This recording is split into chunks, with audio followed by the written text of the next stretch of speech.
আসসালামু আলাইকুম বন্ধুরা। আজকে এই নতুন ভিডিওতে আপনাদেরকে জানালাম স্বাগত। তো ভিডিও শুরু করার আগে একটা কথা বলে রাখি, আমার চ্যানেলটিকে অবশ্যই সাবস্ক্রাইব করে দিবেন আরও নতুন নতুন ভিডিও পেতে। আজকের ভিডিওর টপিক ছিল বিলিম্বি। বিলিম্বি, যা বাংলায় বলে বেলিম্বু বা বিম্বি নামেও পরিচিত। তো এখানে দেখতে পাচ্ছেন আমার ভিডিওতে কত সুন্দর করে বিলম্ব গাছে ধরে আছে।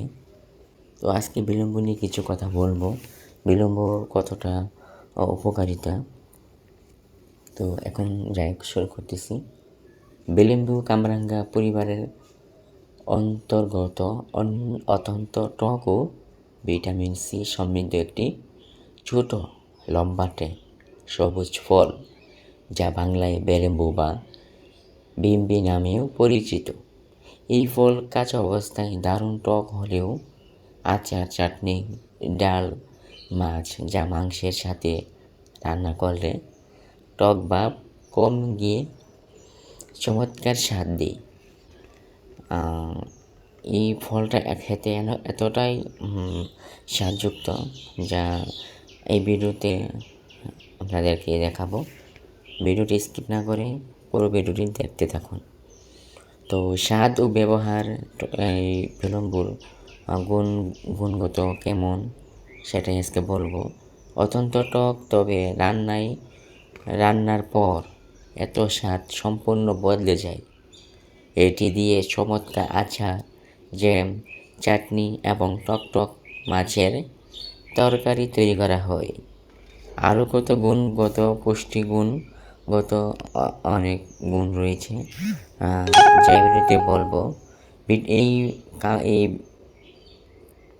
বিলম্বুতে রয়েছে ভিটামিন সি, ক্যালসিয়াম ও ফসফরাস, আয়রন এবং ক্যারোটিন সমৃদ্ধ থাকে। তাহলে বুঝতে পারছেন যে এই বিলম্বুতে কী পরিমাণ পুষ্টি গুণগত মান ভিটামিন সি থাকে।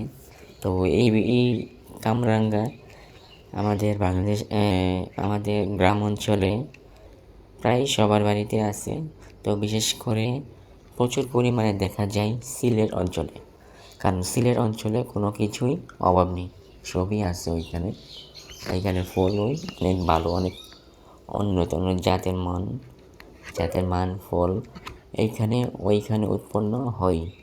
তো এই দেখতে পাচ্ছেন যে সিলেট অঞ্চলে এটি ছোটো মাছের সাথে রান্নার জন্য বেশ প্রয়োজনীয়, কিন্তু এটি বেশি দেখা যায় দক্ষিণ পূর্ব এশিয়ায় প্রচুর পরিমাণে দেখা যায়।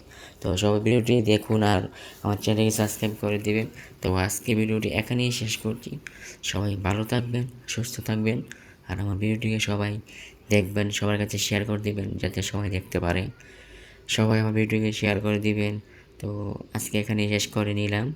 সবাই ভালো থাকবেন, সুস্থ থাকবেন। আল্লাহ হাফেজ।